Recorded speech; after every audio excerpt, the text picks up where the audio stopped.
সবাইকে স্বাগতম আরেকটা নতুন ভিডিওতে। আজকালকের ভিতরে ভাইরাল হওয়া এই ভিডিওটা যে লঞ্চের ভিতরে ২ টা মেয়ে ওদেরকে একটা যুবক পিটাইতেছে। আসলে কেন বা কি কারণ ওখানে কোনো উল্লেখ্য নাই। শুধু দেখতেছি সবাই আপলোড করতেছে একই সিস্টেমে।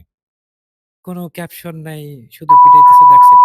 এখন কথা হইল যে ২ টা মেয়েকে যে মারলো, আমি আবার কমেন্ট সেকশনে গেলাম।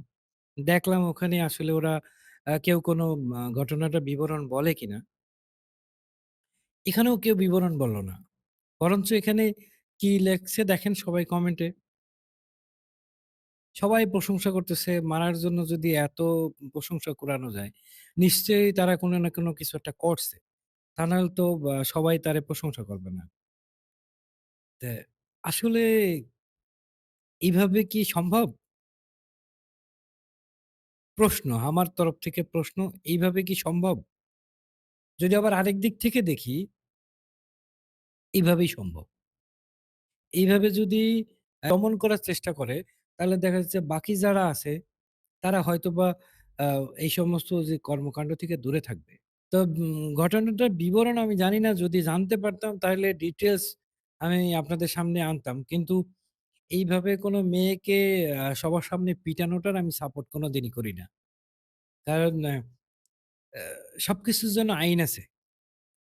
সমস্ত কাজের জন্য আইন আছে। আইনকে আমরা হাতে তুলে না নেওয়াই ভালো মনে করব। আইনটাকে হাতে তুলে নিলে মনে হয় সমাজটা আরো বেশি খারাপের দিকে চলে যাবে। সুতরাং আমরা আইনটাকে হাতে না তুলে প্রত্যেকটা অপরাধেরই কিন্তু একটা শাস্তি আছে, তাই না? তো শাস্তির দুয়ারে পৌঁছায় দেন, নিজের হাতে আইন তুইলেন না কেউ। আমাদের দেশটাকে বাইরের দেশে ছোট করার দরকার নাই। কারণ বিশ্ব যেখানে নারীদেরকে সম্মান দিতেছে, তা আমাদের দেশ কেন দেবে না? সে যত বড় অপরাধী হোক, তার জন্য আইন আছে, তার জন্য বিচার ব্যবস্থা আছে। তাকে আইনে সোপর্দ করেন, আইন তার গতিতে চলবে। আমাদের সাধারণ জনগণের কোনো রাইটস নাই। কোনো মেয়েকে এভাবে প্রকাশ্য দিবালোকে পিটানো।